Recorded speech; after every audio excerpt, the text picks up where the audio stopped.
બોડેલી વૈષ્ણવવાડી ખાતે પ્રભારી રમેશભાઈ ઉકાણીના અધ્યક્ષસ્થાને સંખેડા વિધાનસભાનો સ્નેહ મિલન કાર્યક્રમ યોજાયો હતો।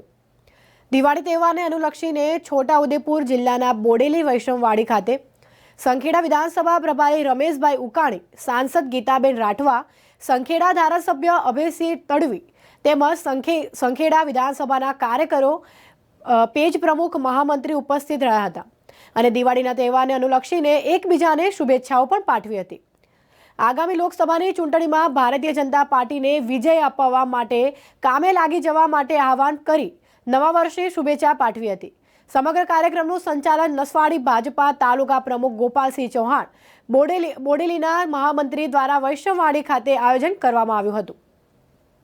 સંખેડા વિધાનસભાની સ્નેહ મિલન કાર્યક્રમ બોડેલી વૈષ્ણવવાડીમાં રાખવામાં આવ્યો છે અને આ પ્રસંગે અમારા જિલ્લાના પ્રભારી રમેશભાઈ ઉકાણી સાહેબ, સંસદ સભ્ય શ્રીમતી ગીતાબેન રાઠવાજી, જિલ્લા ભાજપ પ્રમુખ ઉપેન્દ્રભાઈ રાઠવાજી, મારા રામસિંહભાઈ રાઠવાજી અને જિલ્લા પંચાયતના સભ્યો, કાર્યકર્તાઓ મોટી સંખ્યામાં ઉપસ્થિત રહ્યા હતા અને સ્નેહ મિલનનો કાર્યક્રમ ભવ્ય રીતે અમે ઉજવણી કરી છે। બોડેલી વૈષ્ણવવાડી ખાતે સંખેડા વિધાનસભાનું ભારતીય જનતા પાર્ટીનું સ્નેહ મિલન કાર્યક્રમ રાખ્યો હતો, જેમાં ધારાસભ્ય શ્રી અભયસિંહભાઈ તડવી, સાંસદ શ્રીમતી ગીતાબેન રાઠવા, જિલ્લા પંચાયત અધ્યક્ષા અને અમારા પ્રભારી રમેશભાઈ ઉકાણી સહિત મોટી સંખ્યામાં કાર્યકર્તાઓ ઉપસ્થિત રહ્યા અને નવા વર્ષની શુભેચ્છાની આપલે થઈ।